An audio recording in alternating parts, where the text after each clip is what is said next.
देवले सर.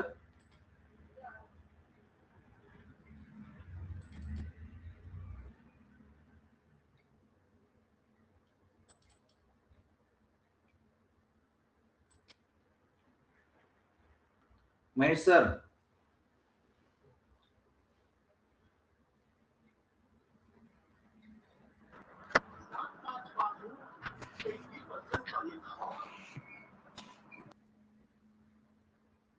सर्वांना नमस्कार. सरांचा आवाज काय आला नाही आपल्यापर्यंत, असो पण तो आवाज येत असतानाच आपण गृहीत धरूया. आणि आता मी स्क्रीन शेअर करतो आजच्या घटकाला. तत्पूर्वी काल झालेल्या स्टडी बद्दल आपण थोडासा एक आढावा घेऊया. तर कालची जी आपण दिली होती त्यामध्ये स्टडी मटेरियल साधारण 5 जणांनी पाहिले आणि जी टेस्ट दिली होती आपण ती टेस्ट देखील 5 जणांनी सोडवली. त्या टेस्टमध्ये त्या ठिकाणी सर्वात जास्त मार्क मनीषाताईंनी मिळवले. तर 100 पैकी 100 त्यांचे अभिनंदन. कारण त्यांचा मला वाटतं दुसरा स्कोर आहे हा आउट ऑफ घ्यायचा. आणि त्यानंतर दुसरा क्रमांक येतो जाधव सरांना, त्यांनी 85 मार्क मिळवले. तर त्यांचं अभिनंदन. आणि त्यानंतर वनकडे मॅडमचं देखील अभिनंदन, त्यांनी 80 मार्क मिळवून तिसरा क्रमांक मिळवलाय. या सर्वांचं अभिनंदन करत सोडवल्यांचं देखील अभिनंदन.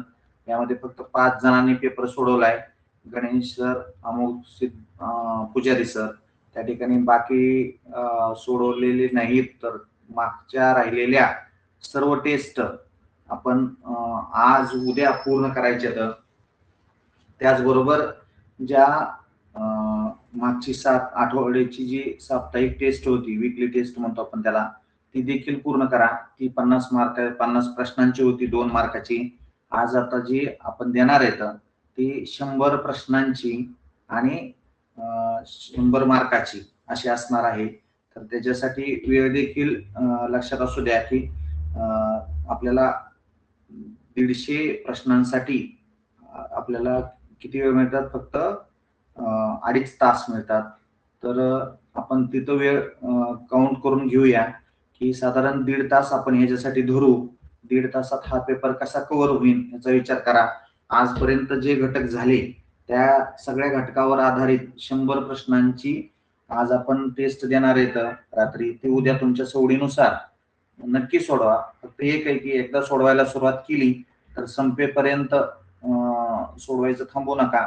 कारण तिथून मधून बाहेर पडला तर ती टेस्ट आउट ऑफ होते आणि परत सोडवता येत नाही. म्हणजे तुमच्या ह्याच्यातून बाहेर जाते. तर किती वेळात होती याचं एक रेकॉर्ड मेंटेन करत चला. एक वही करा. वहीमध्ये तारीख वाईज लिहून ठेवा. जशा प्रकारे की पहिल्या दिवशीची टेस्ट मी 10 मिनिटात सोडवली, दुसऱ्या दिवशीची 9.36 सेकंदात सोडवली, तिसऱ्या दिवशी समजा 7.13 सेकंदात सोडवली. त्याचा किती वेळ लागला, आधी क्रमांक, टेस्ट क्रमांक, किती प्रश्न होते, किती वेळ लागला आणि किती मार्क मिळाले, तुमच्याकडेच मेंटेन ठेवा. त्याचा डिटेल रिपोर्ट निघतो आपल्याकडं. परंतु तो म्हणजे काही बाबीसाठी नाही जाहीर करत आपण, तो माझ्याकडे आहे. परंतु तुमच्याकडेच तुमच्या माहितीसाठी जर राहिला तर त्याचा फायदा तुम्हाला होईल. आणि तुमचा एक चार्ट समोर बनेल तुमच्या पाहायला. आणि पहिल्या दिवशी आपल्याला समजा 15 मिनिट लागलेत, दुसऱ्या दिवशी 14.50 सेकंदात आपण पेपर सोडवू शकतो का, त्याचा स्पीड आपण वाढवला पाहिजे. तर नंतर 14 मिनिटं लागले, नंतर 13 मिनिटं लागले, 12 मिनिटं लागले, 11 मिनिटं लागले, अशा क्रमाक्रमाने आपला स्पीड वाढलाय हे आपल्याला जाणवतं. किंवा एखाद्या घटकाला टेस्ट सोडवण्यासाठी जर जास्तच वेळ लागला तर का लागला, तर त्याची प्रश्नांचा सराव आपण जास्त करूया आणि त्यातले सर्व प्रश्न आपण वाचण्याचा प्रयत्न करूया. म्हणजे ती जी लागलेला जास्त वेळ आहे तो आपल्याला केवळ त्या घटकाचं थोडंफार ज्ञान कमी असल्यामुळं किंवा समजू की ते घटक न समजल्यामुळं आपल्याला वेळ लागला असा आपण अर्थ काढू शकतो आणि त्याचा सराव आपण करूया. तर आजच्या घटकाला आपण सुरुवात करूया. तर आजचा घटक या ठिकाणी पाहणार आहोत की उद्याची टेस्ट मात्र नक्की द्या, जी 100 मार्काची 100 प्रश्नांची असणार आहे. त्या ठिकाणी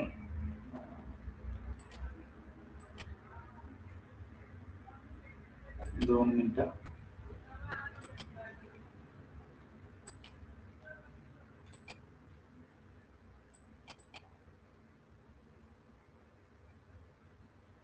स्क्रीन शेअर करतो.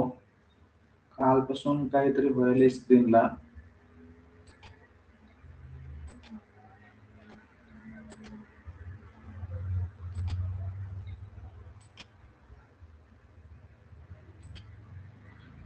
स्क्रीनवर दिसतंय का आपल्या मी जी पीडीएफ शेअर केलेली? एक जण माईक ऑन करून सांगा तरी.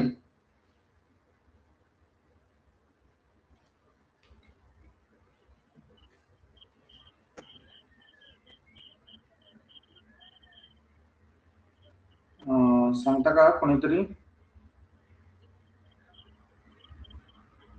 आवाज येत नाहीये कोणाचाच.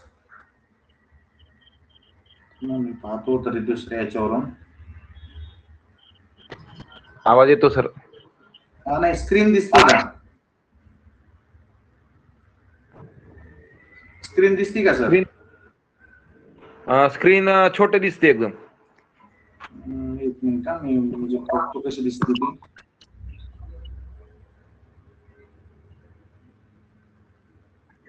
नाही स्क्रीन दिसेल कारण ती पीडीएफ शेअर केली ना आपण तर ती घ्याय नाही तिथं. चला दुसऱ्या ह्याच्यातून बघू आपण.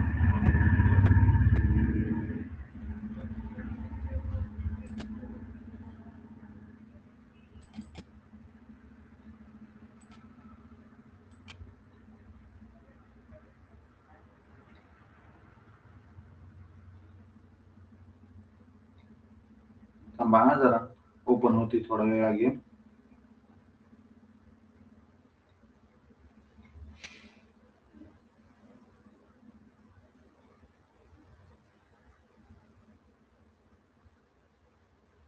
काय प्रॉब्लेम काही फक्त या मीटिंगलाच ती स्क्रीन येत नाही लवकर.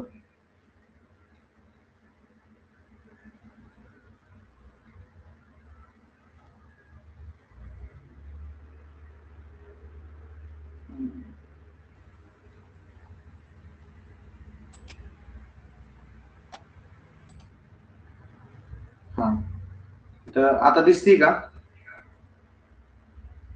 नाही, अक्षरात सगळ्या बदल होतोय, नको.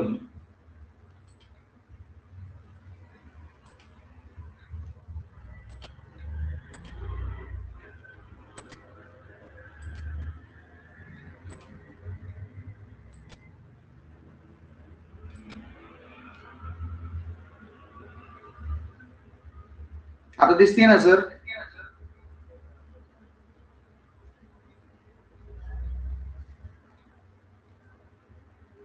हा आता दिसते. चालू करूया आपण.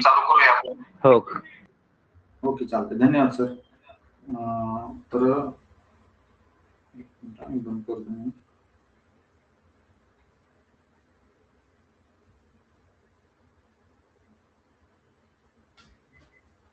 आजचा आपण बालमानसशास्त्र आणि अध्यापनशास्त्र या घटकातील या विषयातील अध्यापन प्रक्रिया हा घटक घेणार आहे.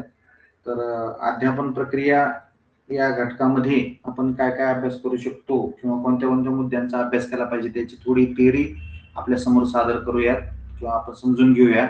त्यामध्ये अध्ययन प्रक्रिया म्हणजे लर्निंग प्रोसेस ही संकल्पना समजून घेत असताना अध्ययन प्रक्रिया, अध्ययन आणि अध्यापन या दोन्ही एकत्र चालणाऱ्या प्रक्रिया आहेत. तर अध्ययन प्रक्रिया म्हणजे काय? तर अध्ययन प्रक्रिया म्हणजे व्यक्तीच्या अनुभव, सराव, निरीक्षण, परस्पर संवादामुळे वर्तनात, ज्ञानात, कौशल्यात आणि वृत्तीत होणारा बदल, होणारा तुलनेने कायमस्वरूपी बदल होय. म्हणजे ही जी व्याख्या दिलेली आहे ही थोडीशी भाषा वाढवून थोडीशी यात दिली. थोडक्यात अध्ययन म्हणजे आपण सर्व गोष्टी शिकणे याला आपण असं म्हणू शकतो. म्हणजेच विद्यार्थी नवीन गोष्टी शिकतो, समजतो आणि त्याचा व्यवहारात उपयोग करतो, हीच अध्ययन प्रक्रिया आहे असं आपण म्हणू शकतो. अध्ययन प्रक्रियेची सविस्तर संकल्पना आपण समजून घेऊया.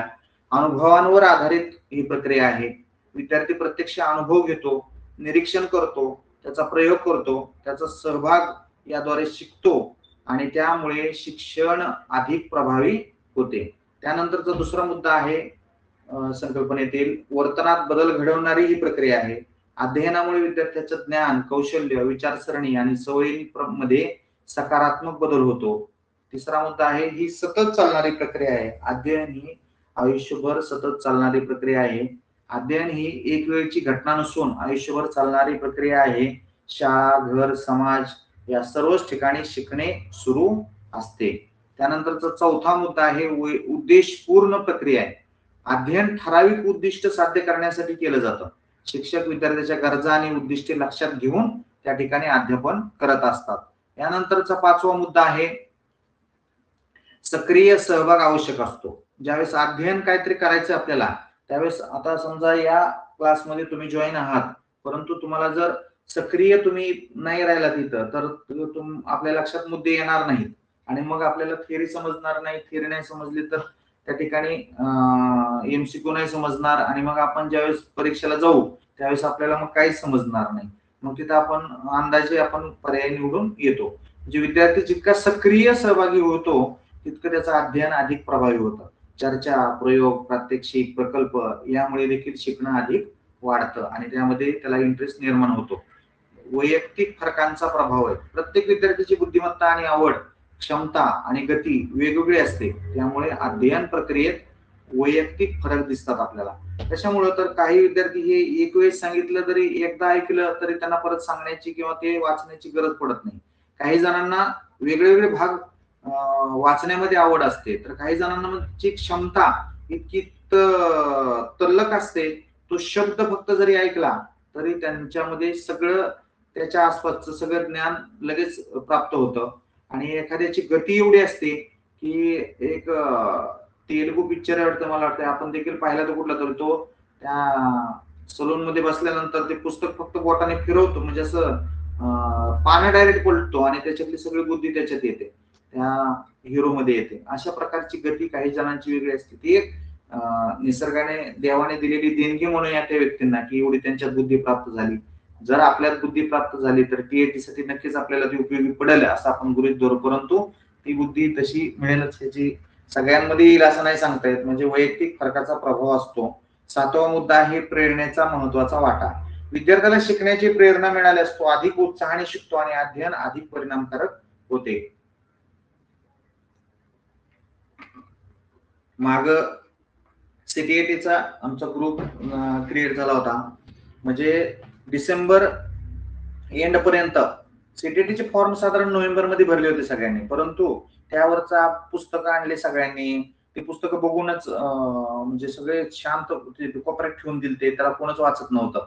आणि मग आम्ही काय केलं, 1 जानेवारीला सुरुवात केली आणि साधारण 7 फेब्रुवारीला आपला पेपर होता. मग त्यांना थोडं प्रेरित केलं आणि एका महिन्यात तो सिलेबस सगळा कसा कव्हर होईल त्याचा प्रयत्न केला आणि साधारण 1,500 ते 2,000 शिक्षकांना आपण प्रेरित केलं. त्यांना अगोदर साधे आणि सोपे प्रश्न दिले की जे सहजासहजी त्यांना येऊ शकतील आणि ज्यांनी त्याच्यामध्ये थोडा थोडा प्रयत्न केला त्यांनी सुरुवात केली. ज्यांनी काहीच केलं नव्हतं ते म्हणजे आपल्या ह्याच्या भाषेत सांगायचं म्हणलं तर जे झोपले होते ते जागे झाले, जागे होते ते उठून बसले, उठून बसलेले चालायला लागले, चालणारे पळायला लागले आणि पळणारे लढायला लागले. अशा प्रकारे त्यांना आपण प्रेरित करून या ठिकाणी या परीक्षेमध्ये सहभागी करून घेतला आणि त्याचं फलित म्हणून आज जवळपास चांगल्या जणांना म्हणजे त्यातले चांगले जे काय असेल त्यांचं प्राप्त ज्ञान त्याचा त्यांना थोडाफार फायदा नक्कीच झालेला आहे. पण ज्यांनी जास्त केलं ते मग म्हणल्यासारखं जे चालत होते ते पळायला लागले आणि पळाय होते ते लढायला लागले, तशा प्रकारे त्यांना प्रेरणा देण्याचं काम केलं. यावर पर्यावरणाचा देखील प्रभाव असतो. शाळा, कुटुंब, समाज, मित्रमंडळी, शैक्षणिक साधनं कोणती येतात. आता समजा हे डिजिटल साधन आपण वापरतोय, या मीटिंगद्वारे आपण समजून घेतोय, हेच जर नसतं तर आपल्याला एका ठिकाणी ऑफलाईन वर कुठंतरी जाऊन बसावं लागलं असतं आणि याचा परिणाम आपल्या अध्ययन प्रक्रियेवर नक्की होतो. किंवा शाळेमध्ये आपण बसलो, तिथलं वातावरण कसं आहे, तिथलं कुटुंब घरातलं वातावरण कसं आहे, समाजातलं परिस्थिती कशी आहे, आपले मित्र कसे येतात, यावरून आपला अध्ययन प्रक्रियेवर परिणाम करणारे घटक या ठिकाणी ते असतात. यानंतर सराव आणि पुनरावृत्ती महत्वाची. ज्यावेळेस एखादी अध्ययन प्रक्रिया चालू आहे त्यामध्ये आपल्याला नियमित सराव करणं गरजेचं असतं. त्याचं पुनरावृत्तीमुळे देखील ज्ञान पक्क होतं. म्हणजे काल झालेल्या घटकावर आधारित ज्यावेळेस आपण आज टेस्ट सोडवतोय त्यावेळेस आपलं रिव्हिजन होते आणि त्यातून आपली जास्त झालेलं ज्ञान पक्क करण्यासाठी मदत होती. आणि समजून घेण्यावर आधारित अध्ययन असतं. फक्त पाठांतर न करता, हे पाठांतर कसं होतंय, अचानक एखादा ब्लँक स्पॉट येतो आणि त्यावेळेस आपलं सगळंच ब्लँक होऊन जातं, काहीच आठवत नाही, मग ते विसरून जातं. त्यावेळेस पाठांतरावर न राहता ते अध्ययन समजून घेणं खूप गरजेचं आहे. आणि यानंतर सोप्या भाषेत सांगायचं झालं तर बघा की अध्ययन प्रक्रिया ही अशा पद्धतीने आहे: अनुभव, सराव, समज आणि वर्तनातील बदल, अशा 4 टप्प्यांनी जाते. हे सोप्या भाषेत दिलेले पहा ते. म्हणजे कमी 4 टप्प्यातून अनुभव येतो पहिल्यांदा, सराव येतो, समज येते आणि वर्तनातील बदल होतो. अशा पद्धतीने जाते. त्यानंतरचा पुढचा मुद्दा आपण पाहणार आहोत, व्याप्ती. या अध्ययन प्रक्रियेची व्याप्ती सांगायची झाली तर आपण शारीरिक विकासाची व्याप्ती या ठिकाणी देतो, म्हणजेच अभ्यासतो. म्हणजे अध्ययन प्रक्रियेच्या माध्यमातून विद्यार्थ्याच्या शारीरिक कौशल्यांचा विकास होतो.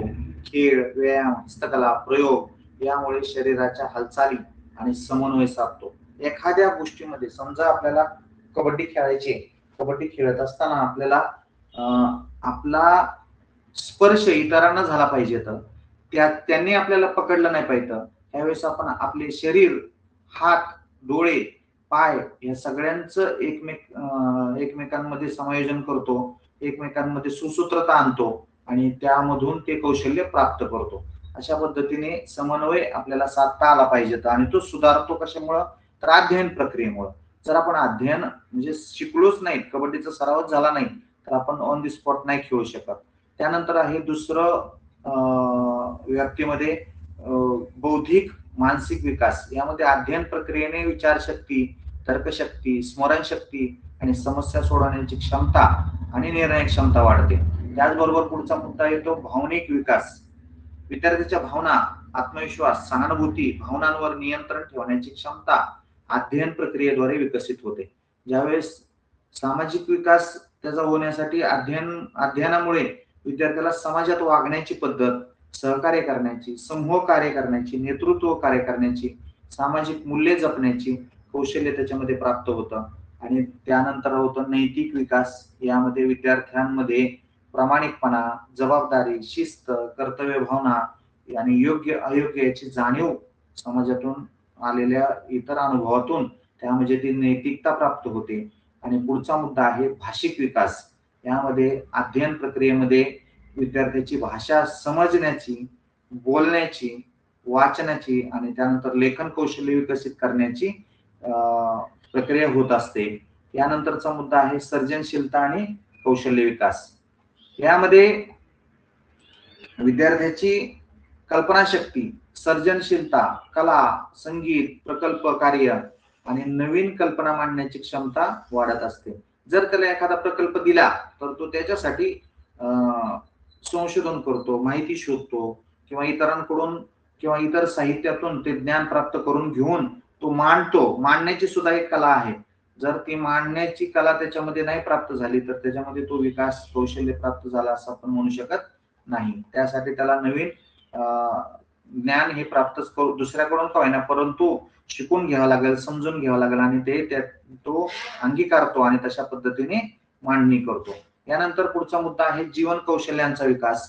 अध्ययन प्रक्रियेच्या माध्यमातून विद्यार्थ्याला समस्या सोडवणे, निर्णय घेणे, संवाद कौशल्य, वेळेचं नियोजन करता शिकता येणे या बाबी समजतात. जसे आता सांगितलं आपल्याला की आपले टेस्ट सोडवत असताना आपण त्याची जर नंबर्स, वेळ, नंतर म्हणजे कोणत्या घटकाला आपण किती झालो हे जर सगळं लिहून ठेवलं तर आपल्याला आपल्या जी समस्या आहेत किंवा आपल्याला काय करायचंय, कसा निर्णय घ्यायचा ह्या गोष्टी समजू शकतात आणि त्याचा फायदा आपल्याला नंतर होतो. ह्याचा फायदा आपल्याला पेपरमध्ये कोणता विभाग अगोदर सोडवायचा, कोणत्या विभागावर आपण जास्त फोकस करायचा, कोणते प्रश्न आपण अगोदर सोडवायचे, कोणत्या प्रश्नावर आपण जास्त वेळ घालवायचा हे लगेच लक्षात येतं. त्यानंतरचा 9वा मुद्दा आहे मूल्य शिक्षणाची व्याप्ती. त्यामध्ये अध्ययन प्रक्रियेमुळे विद्यार्थ्यांमध्ये चांगले संस्कार, सहकार्य, देशप्रेम, पर्यावरणाची जाणीव आणि सामाजिक जबाबदारी विकसित होते. आणि 10वा मुद्दा आहे सर्वांगीण विकास. यामध्ये अध्ययन प्रक्रियेची व्याप्ती शारीरिक, मानसिक, सामाजिक, भावनिक आणि नैतिक अशा सर्व क्षेत्रांमध्ये पसरलेली असते. ह्याची एक शॉर्टकट दिलाय मी, बघा तो पाठ करण्यासाठी कशा पद्धतीने आहे. शा भोभा सा नै भा, सर्जन, जीवन कौशल्य, मूल्य आणि सर्वांगीण. अशा या शॉर्टकट आहे.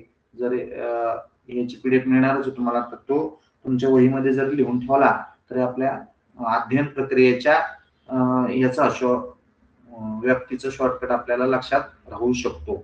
यानंतर याची उद्दिष्ट आपण बघूया की अध्ययन प्रक्रियेची उद्दिष्ट काय काय असतात. तर सर्वात महत्वाचं उद्दिष्ट आहे ज्ञान प्राप्त करणे.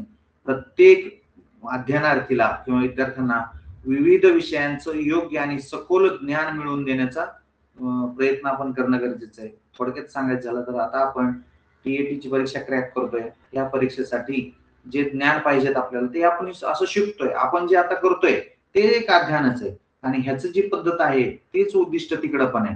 म्हणजे ज्ञान प्राप्त करतो. दुसरी गोष्ट आहे समज विकसित करतो.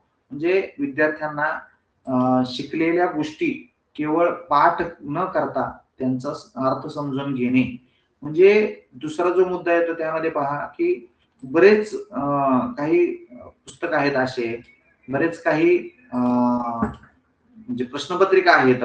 फक्त प्रश्नपत्रिका सोडून चालेल का? तर नाही. अगोदर थिअरी समजली पाहिजेत आपल्याला कुठतरी, आणि म्हणून थिअरी समजून घेतली तर आपल्याला त्यावर आधारित असणारे प्रश्न कसेही उलटे सुलटे टाकले तरी आपण ते नक्की कसेही सोडवू शकतो. म्हणून या ठिकाणी समज विकसित होणं खूप गरजेचं असतं आणि ते या माध्यमातून अध्ययनार्थीला आपण उपलब्ध करून द्यायचंय. यानंतर कौशल्य विकसित झाले पाहिजे. कौशल्य विकास कोणता कोणता व्हायला पाहिजे? तर त्यामध्ये वाचन आहे, लेखन, गणितीय कौशल्य येतं, निरीक्षण आहे, प्रयोग आहे, समस्या सोडवणे यासारखी कौशल्ये आणखीन आहेत, परंतु मेन आपण देतोय ही कौशल्य विकसित झाली पाहिजेत. यामध्ये विचारशक्ती आणि तर्कशक्ती वाढवणं खूप गरजेचं आहे. आता आपण अभ्यास करीत आहात तर विद्यार्थ्यांमध्ये विश्लेषण, तर्कशक्ती, सर्जनशील विचार, निर्णय क्षमता, जर आपल्या समोर दिलेली प्रश्नपत्रिका टीएटीची किती प्रश्नांची आहे याचं विश्लेषण आपल्याला करता आलं पाहिजे. तर त्यासाठी तर्क लावता आला पाहिजे की कोणते प्रश्न अगोदर आपण सोडवेत. त्यासाठी सर्जनशीलतेतून विचार केला पाहिजेत आपण की काय करावं आता यात, नेमकं काय शोधून काढलं पाहिजेत आपण. समजा आता जे जे सोपे ते सगळे प्रश्न बाजूला काढूया आणि निर्णय घेता आला पाहिजेत की ठीक आहे आता वेळ राहिला 1 तास आणि 1 तासामध्ये मला समजा 100 प्रश्न बॅकला राहिलेत माझे बाकी आहेत अजून, तर आता ते 100 प्रश्न कोणत्या स्पीडने मी करू देत, ती निर्णय घेण्याची क्षमता आपल्यामध्ये प्राप्त व्हायला पाहिजे.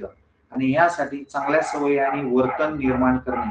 ज्या वेळेस आपण एखाद्या समस्येला सामोरे जातो किंवा एखादी जबाबदारी आपल्यावर पडते किंवा एखादं काम आपल्यावरती पडतं, तर ती सवय अगोदर विकसित करून मग जर ती जबाबदारी आपण घेतली तर ती आपण यशस्वीपणे पार पाडू शकतो. म्हणजेच थोडक्यात सांगायचं तर शिस्त, जबाबदारी, प्रामाणिकपणा आणि वेळेचे महत्व यासारख्या सवयी यामुळे विकसित होतात. याचं उदाहरण सांगायचं म्हणजे आपला क्लास 8:30ला सुरू होतो, तर 8:30ला बरोबर आपण जॉईन होणं, त्याचबरोबर टेस्ट कितीला पडते त्यावेळेस बरोबर टेस्ट सोडवणं, या बाबी याबरोबर आता जसं आपण या मीटिंग मध्ये माईक बंद करून आहात ती एक शिस्त पालन आहे आपलं. त्याचबरोबर आपली जबाबदारी काय आहे, तर हे सगळे आपली थिअरी आपली पूर्ण समजून घेतली पाहिजे, ही आपली जबाबदारी. यानंतर सामाजिक मूल्ये कोणती विकसित करायचे? सहकार्य, सहानुभूती, समूह कार्य, त्याचबरोबर नेतृत्व आणि समाजात योग्य वागणूक या अध्ययनातून आपल्याला विकसित करणं, शिकणं गरजेचं असतं. आत्मविश्वास वाढवता आला पाहिजेत आपल्याला. विद्यार्थ्यांमध्ये स्वतःवर विश्वास निर्माण करण्याची क्षमता आणि स्वावलंबी बनवता आला पाहिजे त्याला. त्यानंतर सर्जनशीलता वाढवता आली पाहिजे. एखादा अध्ययन करत असताना त्या विद्यार्थ्यांनी नवीन कल्पना मांडली पाहिजेत. आता जसं आपण पाहतो की शास्त्रज्ञ आणि त्यांची संशोधन आणि सिद्धांत यावरती आधारित स्वतंत्र एक हे करण्याचं काम करतोय मी. ते आपल्या सूचनेतून, आपल्या कल्पनेतून जसं आलं तसं त्यावर आपण काम केलं. थोडक्यात ती नवीन कल्पना आली आणि कल्पना शक्तीचा वापर केला. नवोन्मेषी विचार करण्याची क्षमता म्हणजे नवीन नवीन काहीतरी विषय समोर घेऊन त्यावरती विचार करून त्याचा अभ्यास करण्याची क्षमता आपल्यामध्ये प्राप्त होते. त्याला सर्जनशीलता वाढवणे असं आपण म्हणतो. आणि 9वा मुद्दा आहे समस्या सोडवण्याची क्षमता विकसित करणे. त्या विद्यार्थ्यांमध्ये अध्ययनामध्ये अपयश येईल, नक्कीच आलं तरी हरकत नाही. अनेक समस्या येतील, आल्या तरी पण त्यावरती पर्याय शोधून काढण्याची ताकद त्याच्यामध्ये क्षमता आपण विकसित केली पाहिजे. तर आलेल्या समस्येला सकारात्मक दृष्टिकोन ठेवून त्यावरती समाधान होईल अशा प्रकारे आपण त्याला सक्षम बनवलं पाहिजे. आणि 10वा मुद्दा आहे सर्वांगीण विकास साध्य करणे.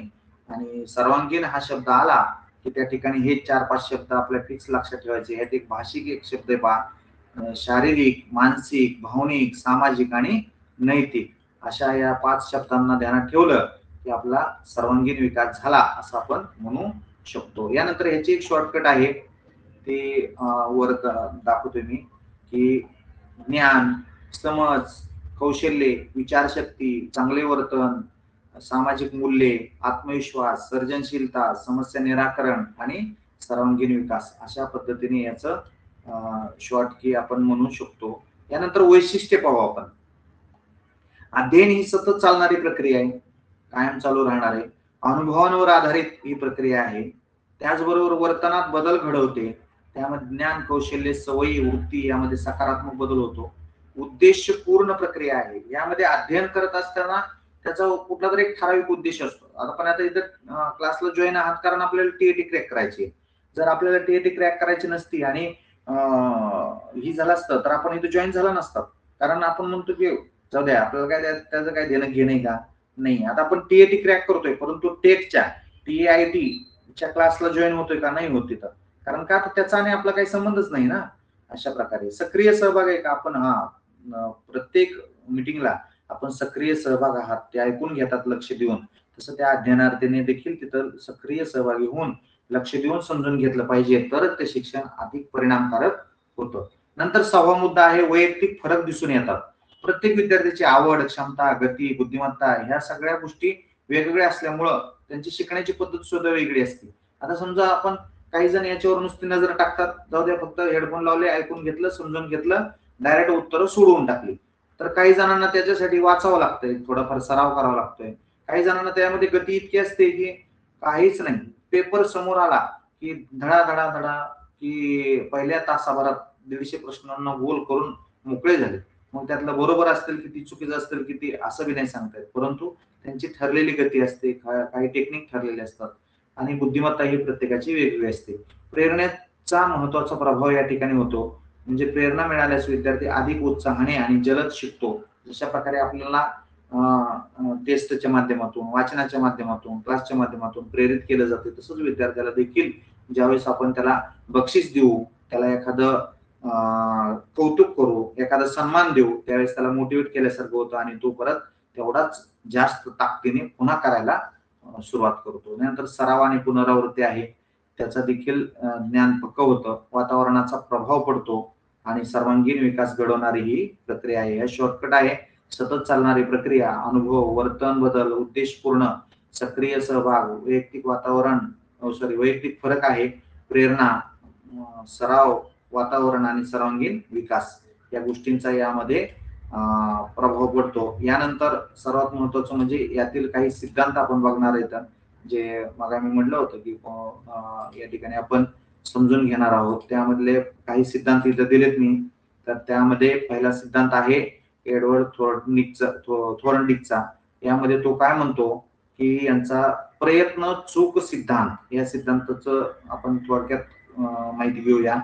त्याची अशी आहे की विद्यार्थी एखादी गोष्ट शिकताना अनेक प्रयत्न करतो. इथं पहा, पहिल्या शब्दातच त्याचं सगळं सिद्धांत येतो, प्रयत्न चूक सिद्धांत. म्हणजे चुकीचे प्रयत्न कमी होत जातात आणि योग्य कृती टिकून राहते, हा सिद्धांत आहे, त्याची कल्पना आहे. थॉर्नडाईकचे मुख्य नियम कोणते, तर तयारीचा नियम, सरावाचा नियम आणि परिणामाचा नियम. Law of readiness, law of exercise आणि लॉ ऑफ इफेक्ट. म्हणजेच अगोदर आता आपल्याला तयारी करायची आहे, आता ह्या टीएटी परीक्षेची तयारी आपण करतोय, त्याचा सराव करायचा आहे आपल्याला आणि त्याचा मग परिणामाचा इफेक्ट आपल्यावर होणार आहे. अशा प्रकारे हा नियम आहे. त्याचं उदाहरण म्हणजे विद्यार्थी गणितातील उदाहरणे सोडवताना सुरुवातीला काही चुका करतात, नंतर सरावाने योग्य पद्धत होते. 1 ते 100 पर्यंत जर सलग अंक लिहायला लावले तर आपल्या वर्गातले किमान 10 तरी विद्यार्थी चुकतात. म्हणजेच कुठेतरी एखादा आकडा डबल होतो, काय होतो, गोल होतो, खडाखड होतो. पण पुन्हा तेच अंक लिहायला लावले तर चुका 10 ऐवजी 5 वर येतात. पुन्हा तेच अंक लिहायला लावले तर 5 ऐवजी 1 वर येते आणि शेवटी 3-4 सरावानंतर एकही चूक होत नाही आणि अक्षरामध्ये सुधारणा होऊन पुढे येतो याला म्हणतो आपण एअरवर्डचा थॉर्नडाईक सिद्धांत। यासाठी पुढचा सिद्धांत आहे त्या ठिकाणी पॉवलोवचा। याचा सिद्धांत मिळतो आपल्याला अभिजात अनुबंधन सिद्धांत।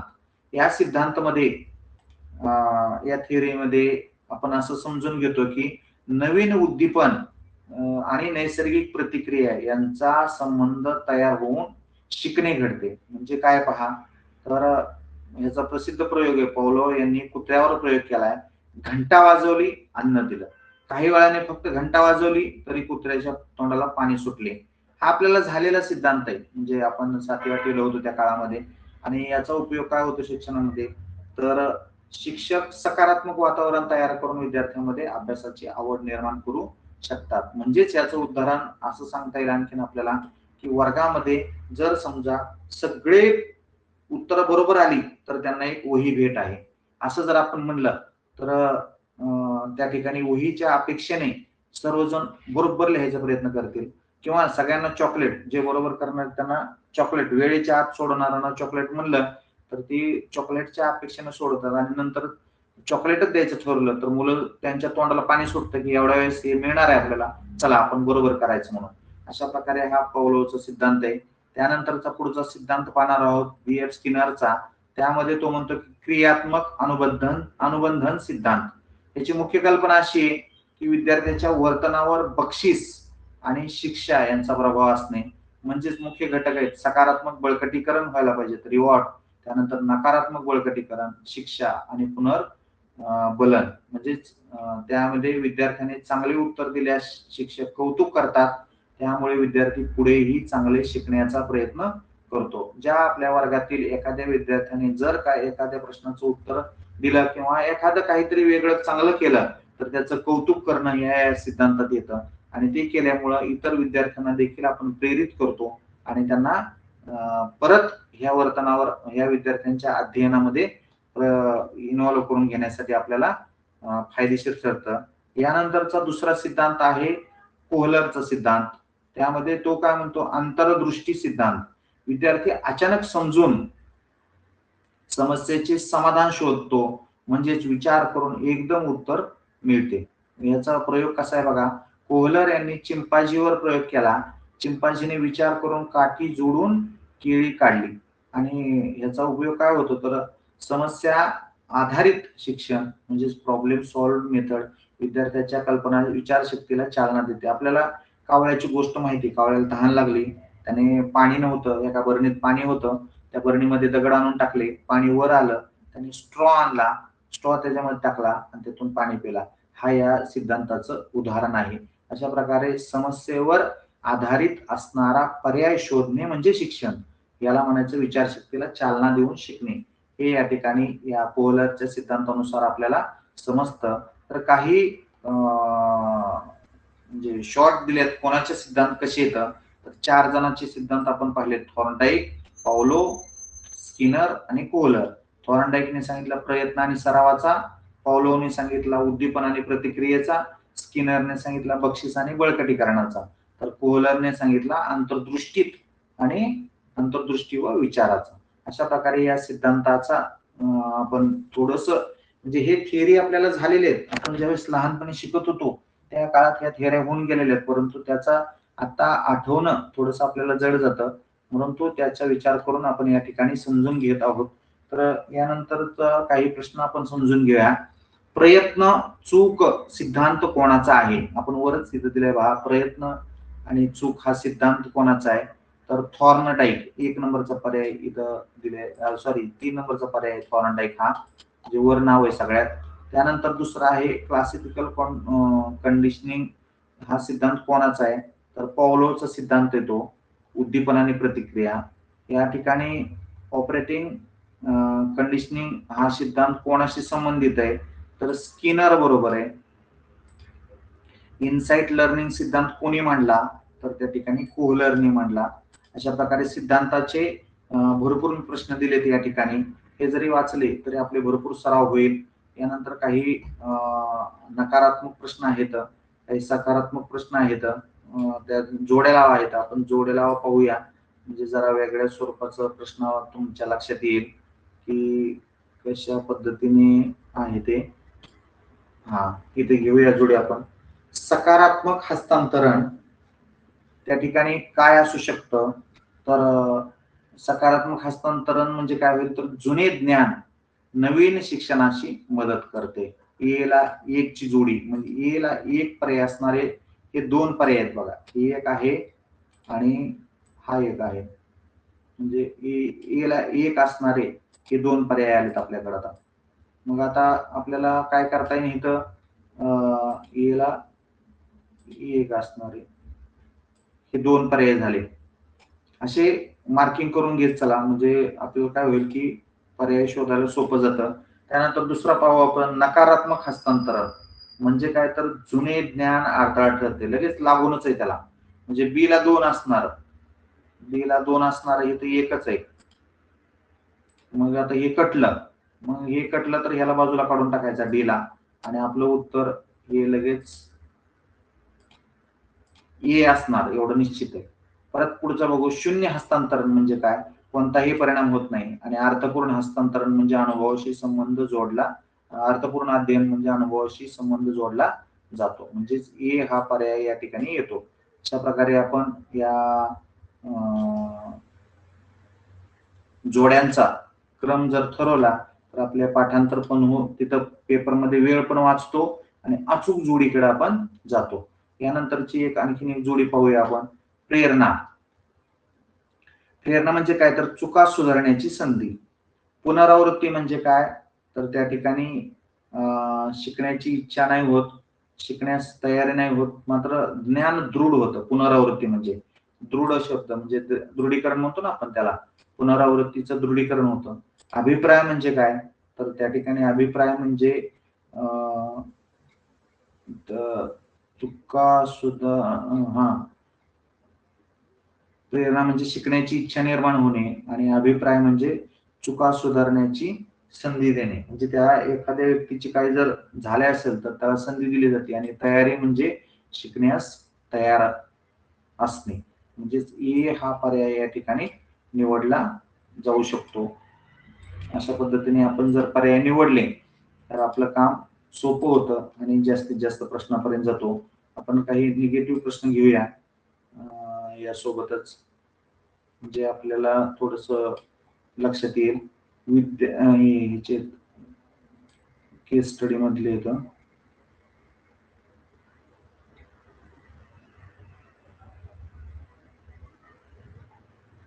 केस स्टडी घेऊ आपण एखादी.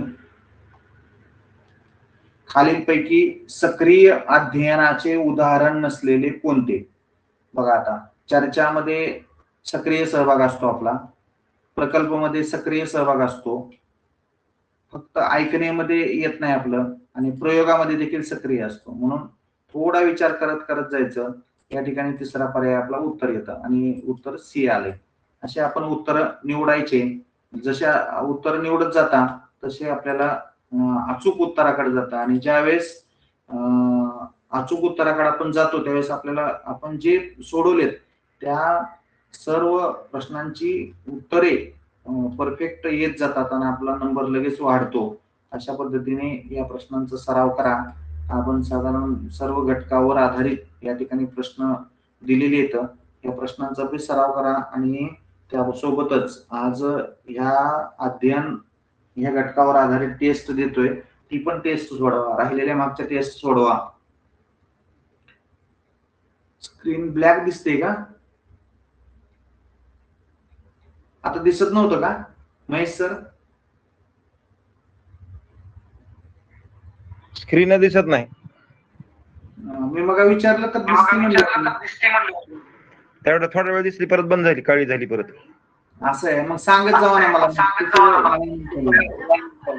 मेसेज टाकला होता सर. मी नाही ना, माझी स्क्रीन शेअर केल्यामुळे ती मेसेज नाही दिसत मला, असं होतं. जर समजा असं झालं लगेच एक जण कोणतरी माईक ऑन करून सांगत जावा. हो, असू दे, चला काय हरकत नाही. प्रश्न आहेत म्हणजे थिअरी स्वरूपातले येतं, त्यानंतर अगोदर थिअरी थोडी समजलीच असेल आपल्याला, तर काय अशी अडचण आली तर लगेच सांगत चला, म्हणजे मला पण लक्षात येतं. कारण मेसेज नाही दिसत ना मी ज्यावेळेस हे करतो त्यावेळेस. आता झाले ओपन. ठीक आहे, आता काही अडचणी नाही. आता पहा बरं, दिसती का? दिसती का आता? हो आता दिसते. हा, असं सांगत चला म्हणजे अडचण येत नाही. हो हो. ओके, चालते. हा, तर सराव करा आणि उद्या 100 प्रश्न आपण देतोय. 100च मार्क असणार आहेत त्याला. स्क्रीन गेली सर. नाही, बंद केली आता, बंद केली. बरं ठीक आहे. हा, 100 प्रश्न आणि 100 मार्क, आणि त्यासाठी वेळ फक्त 1.5 तास असेल. 1.5 तासात सोडवा. म्हणजे मग काय होईल की टायमिंग लावून सोडवा आणि तो टाइम देखील लिहून ठेवा. ज्यांचा टाइम ही झालाय तो तर माझ्याकडे येतोच किती वेळात आपण सोडवलंय, तर तुम्ही पण तुमच्याकडे लिहून ठेवलं तर जास्त आणखीन त्याचा फायदा होईल. अशा पद्धतीने रविवारचा सदुपयोग करून घेऊ आणि जास्तीत जास्त आता 1-2 दिवस सुट्ट्या आल्यात, पुढे आणखीन होळीची सुट्टी ज्याच्या असेल त्यावेळेस आपला मागचं जे राहिलंय काय तेवढं पूर्ण करा, कारण त्या वेळेचा उपयोग होईल. आज आता 9 वाजलेत. मागचे जर टेस्ट कोणाच्या राहिल्या असल्या सोडवायच्या, जर तुम्ही सोडवले असेल तर ती ब्लँक होती, ती ओपन होत नाही तुम्हाला. पहा, म्हणजे टेस्ट पीडीएफ जर असेल वाचलेली तर आपल्या लक्षात येते की ही थिअरी वाचलेली, ही नाही वाचलेली, तर ती वाचत चला आणि जास्तीत जास्त सराव करून आपण आपल्या पुढच्या घटकाकडे जाऊया. जसं जसा ठराव जास्त होईल तसे तसे प्रश्न सोपे जातील. आजच्या सिद्धांतात अध्ययनावर आधारित आपण पाहिलेले मुद्दे आपल्याला समजलेच असतील. जर काय त्याच्यावर चर्चा करायची असेल तर आपण करूया चर्चा. बोलणार असेल तर बोला, आणि स्क्रीन मात्र जर बंद झाली तर सांगत जावा मला, बरं का सगळेजण, विनंती सगळ्यांना. कारण मी शेअर केल्यावर मला नाही मेसेज दिसला किंवा मी आता ठीक आहे तो उद्यापासून दुसऱ्या याच्यावरती एक स्क्रीन बघत राहतो, मला पण दिसेल मग काय त्यात त्रुटी येते ती, म्हणजे आपल्याला अडचण येणार नाही. काय बोलणार असतील तर आपण बोलूया, नाही तर मग थांबू. मग आपण समजतंय का ते अगोदर सांगा, नाहीतर मी आपलं माझ्या पद्धतीने सांगायचो, तुम्ही आपलं तुमच्या पद्धतीने फक्त ऐकून घ्यायचे आणि आपलं चालू ठेवायचं. असं नको व्हायला. यात काय बदल करायचा असेल, करावा असं वाटत असेल, सुचवत असाल तर ते पण सांगत चला. की स्पीड होतोय आता ही ठीक आहे, स्क्रीनचा हा तांत्रिक प्रॉब्लेम आहे, तो आपण सोडवूच समजा, परंतु जास्त गती होत असेल तर किमान एवढी थिअरी तरी आपल्याला रोज समजून घेणं खूप गरजेचं आहे. कारण थिअरी जर नाही समजली तर आपल्याला मेन प्रश्नाकडे जायला थोडं ही होतंय. बोला पुजारी सर, बोला.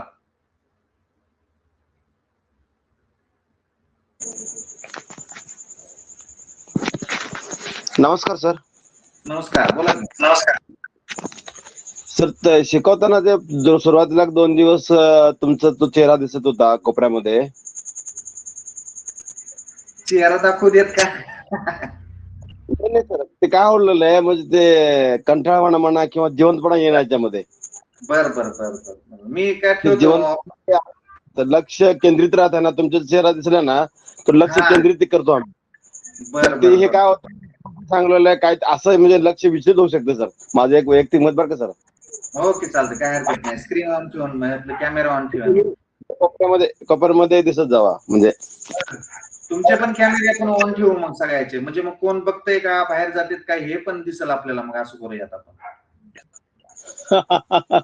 काय का नाही, म्हणजे मोबाईल ऑन ठेवून कुठेतरी दुसरं आपल्या महिला भगिनी स्वयंपाक करतात का, टीव्ही बघतात का, हे पण दिसेल आपल्याला. मग खरंच रिअली म्हणजे करतात का अशा.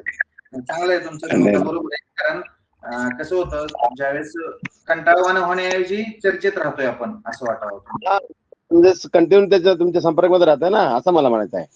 नक्की काय हरकत नाही. आणि आणखीन एक करतो, मला आता आजच्या झालेल्या घटकानंतर असं काय म्हणायचंय बरं का, की काही शब्दांचे अर्थ आहेत ना, आपण इथं देतोच आहे समजून समजा थिअरी नुसार, परंतु तुमच्याही मनातले काही जर आता समजा एखाद्या घटकावर आधारित नवीन तुमचे विचार असतील तर ते देखील आपण घ्यायचे आता सोमवारपासून. म्हणजे तुम्ही देखील त्यातले जर मुद्दा तुमच्याकडे वेगळा असेल ह्या मुद्द्यांना सोडून, तर तो देखील शेअर करत चला आणि बोलत चला. आता माईक ऑन करण्याची जर अडचण कोणाला नसावी, जवळपास आपण जे आहोत यामध्ये माईक ऑन करता येतोय, बोलता येतोय. व्हिडिओ तर आपण चालू ठेवूया, ही तर आपली चांगली संकल्पना आहे सर. कारण म्हणजे मला पण वाटतं मी उगाच नुसतं कोपऱ्यात माझं मला दिसतंय का, पण मी काय करतो की आपलं चेहऱ्यापेक्षा काम महत्वाचं. आतापर्यंत मी स्कॉलरशिपचं काम करतोय ना 2014 पासून, त्यावेळेस पासून त्या क्लासला सुद्धा म्हणजे मी कधीच माझा चेहरा दाखवत नव्हतो. आणि एक वेळेस माझ्या डीपी वरचा चेहरा पाहून एका बँकेसमोर मी उभो होतो, रात्रीची वेळ होती, अंधार होता. एक पालक आले आणि म्हणले, सर तुम्ही माझ्या मुलाला केल्यावर तो इस्रो मध्ये गेलाय आता म्हणले. आता 8वीला होतो तो माझ्याकडे स्कॉलरशिपसाठी. मग ते तेव्हा कळालं की आपण कॅमेरे नाही ठेवत, पण मला पहिल्यापासूनच कधी नाही, फोटोची पण सवय नाही, कॅमेऱ्याची पण नव्हती, पण तुमची कल्पना आवडली की म्हणजे बोर होण्यापेक्षा त्याच्याकडे बघून आपण करू शकतो. हॅलो सर बोला की. सुरुवातीला मी 2 दिवस ऐकलं ना, तुमचं ते म्हणजे ते तुमची त्या कोपऱ्यात दिसत जात, माझं पूर्ण लक्ष तुमच्याकडे विचलित म्हणजे व्यवस्थित शिकलो मी 2 दिवस. पण नंतर जसं तुम्ही कट झाला त्याच्याबद्दल म्हणजे ते काय निरस वाटलेलं, मला कंटाळा वाटलो. बरं आता बदललं की, आता मान्य केलं तुमची मागणी, मंजूर झाली. चला आहे का नाही? ओके. गणेश सरांचं माहित बोला की, बोलायचंय थोडं पुढचं बोलतो सर. बोला की. हे आपलं मानसशास्त्राचं तर अगदी व्यवस्थित चालू आहे सर. बरोबर आहे. आता दुसऱ्या विषयाचं कसं नियोजन असतं सर, बघ थोडक्यात. दुसऱ्या विषयात सुद्धा आहे ना, अगोदर काय करू, एक एक विषय वाईज जाऊ आपण. सगळे जर विषय एकदम घेतले ना तर काय होतं, गोंधळ उडतो अशातला. बर. मग त्याचं प्लॅनिंग केलेलं ना तर ते म्हणजे एक म्हणजे काय म्हणतात, आपला एक विषय संपला की दुसऱ्या विषयावर आपण फोकस करतोय. ती घेत असताना मागचे मानसशास्त्र प्लस तो विषयाचा सराव आपल्याला होतो. म्हणजे टेस्ट जी होणार आहे ना आठवड्याची, तर मागचे मानसशास्त्र, आता परीक्षेत पेपर कसा येतो तर असं सगळे प्रश्न एकत्र येत नाहीत, विषय वाईज येतात आपले. हो. आता समजा मानसशास्त्राचं 2 धडे शिकवले आपण, 2 चॅप्टर शिकलो, त्यानंतर समजा आपण मराठी मधलं 1 चॅप्टर शिकलो, तर आपल्याला पण लिंक राहणार नाही कुठंच. आता इथं पहा, आज आपण अध्ययन प्रक्रियेवर शिकलो ना, तर पुढच्या वेळेस म्हणजे उद्याचा जो घटक होणार त्या अध्ययनाला जोडून दुसरा घटक असतो. मग आजच्या ज्या काही मुद्द्यांचा उपयोग आपल्याला उद्याच्या शिकण्यामध्ये होऊ शकतो आपल्याला.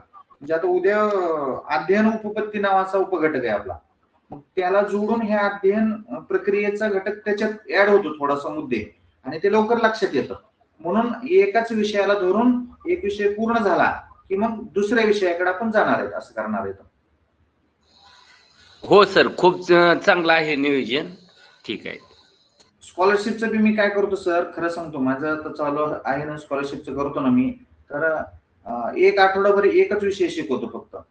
मग काय होतं मुलांचं, आज आता समजा गणेश सरांना आज कामानिमित्त नाही झाले जॉईन समजा, तर त्यांना काय होतं, आजचा बॅकलॉग भरून काढताना उद्या ज्या घटकाला मी शिकवतोय त्याचा आणि आजचा हे दोन्हीचा ताळमेळ लावायला सोपं जातं.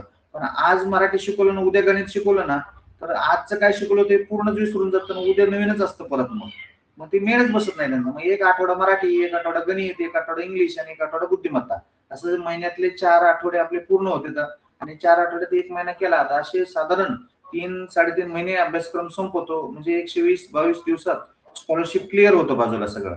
आणि मग मुलांच्या 4च महिने जातात ते, पण मुलं एकदम प्रत्येक घटक त्यांच्यापर्यंत पोहोचतो. आणि जे सोपे घटक आहेत, आता आपण ज्यावेळेस गणिताकडे जाऊ की नाही, त्या गणितामध्ये बरेच घटक सोपे येतात, आणि त्या सोप्या घटकातून डबल जरी घटक घेतले आपण एका दिवशी, तरी देखील आपलं लवकर कव्हर होतं. हो सर, तुमच्या ह्या नियोजनावरून असं वाटायलंय सर. Hello sir. बोला. मानसशास्त्रात आम्हाला अगदी आउट ऑफ मार्क पडतील असा आत्मविश्वास येईल. नक्कीच सर, प्रयत्न होतोय बरं का आपलं त्या दृष्टीने. आणि आपले कन्सेप्ट क्लिअर होत गेले ना, मग कसाही प्रश्न फिरू द्या. आता जे विधान आणि कारणवर आधारित प्रश्न आहेत ना, ते जर थोडेसे विचारपूर्वक म्हणजे आपण वाचले तर त्याचं क्लिअर उत्तर बाहेर येतं. आता बऱ्याच जणांचे मार्क त्याच्यात जातात. आणि म्हणजे आता सरावानी, आता जेवढे जास्तीत जास्त प्रश्न का दिले तुम्ही, अगोदर म्हणले होते की कमी प्रश्न दिले तर, पण त्याचा उद्देश तोच आहे की कोणता प्रश्न पडेल आणि कशा स्वरूपात पडेल हे नाही सांगता येत आपल्याला. म्हणून सगळ्याच प्रकारच्या प्रश्नांचा सराव होण्यासाठी आपल्याला जास्तीत जास्त प्रश्न तुमच्यापर्यंत द्यायचा प्रयत्न आहे. जेवढं आणखीन हे जर कमी पडत असलं असं सांगा, तर आणखीन प्रत्येक मुद्द्यावर म्हणजे प्रश्न प्रकारावर आधारित माझ्याकडे मी संग्रह केलेला ते 100 पेक्षा जास्त एका घटकावर, एका प्रकारावर प्रश्न काढून ठेवलेत मी, एका घटकावर आधारित. मग असे ते सुद्धा उपलब्ध करून देईन मी तुम्हाला. परंतु तेवढी क्षमता आपल्याला वाढवावं लागेल. मग एका प्रकाराचे 100 म्हणत आपले 6 ते 7 प्रकार आहेत जवळपास म्हणजे 10 प्रकारापर्यंत जातो आपण साधारण. म्हणजे 1000 प्रश्न आपल्याला एका घटकावर आधारित सोडू शकतो. मग हे आपण शेवटच्या टप्प्यात घेऊ. शेवटच्या टप्प्यात आपल्याला रोज एक प्रश्नपत्रिका सोडवायचीच आहे आपल्याला. म्हणजे हा अभ्यासक्रम जसा जसा पुढे जाईल तशी तशी प्रश्नांची संख्या पण वाढत जातील आणि वेगवेगळे प्रश्न येणार आहेत आणि हे मिक्स होणार आहे सगळंच. आज आता आपण जे 7-8 घटक झाले आपले, आता उद्याचे प्रश्न येत असताना तुमच्या लक्षात येईल पहिल्या जे विकली टेस्ट सोडवली त्याने ज्यांनी, जर सोडवले नसेल तर सोडवा आवर्जून, तर तिथे 2च धडे होते फक्त. पण आज काय होईल, आता 8 धड्यांवर आधारित प्रश्न येणार आहेत सगळेच. मग ते सगळे मिसळून असणार आहेत. मग पहिल्या प्रश्न धड्याचा आणि दुसऱ्या धड्याचा कुठंतरी खोयना पण ताळमेळ लावून ती प्रश्न तयार होऊन येतो आणि मग त्या प्रश्नाचं आपल्याला मागचं वाचलेलं पुढे उपयोगी पडतं, पुढचं वाचलेलं मागचं उपयोगी पडतं आणि त्याचा फायदा नक्कीच होतो आपल्याला.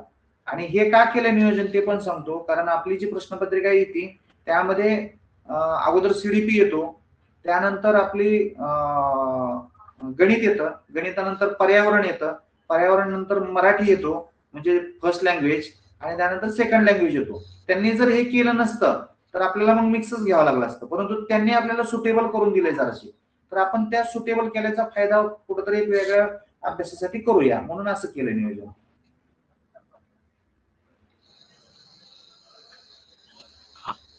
ठीक आहे, तुमचं जे आहे नियोजन ते खूप योग्य आहे सर. धन्यवाद धन्यवाद सर. करूया प्रयत्न सगळेजण मिळून, तुमची सगळ्यांची साथ अशीच राहू द्या आणि प्रयत्न नक्कीच करत राहा. चला मग आपण थांबूया आता. हो सर. हॅलो सर, उद्या तास आहे, उद्या आहे ना सर तास? उद्या नाही, रविवारी सुट्टी घेतो आपण. बरं चालतंय सर. हा, फक्त टेस्ट सोडा. हो सर, टेस्ट सोडतो सर. ओके चालतंय. सगळ्यांना शुभरात्री, धन्यवाद.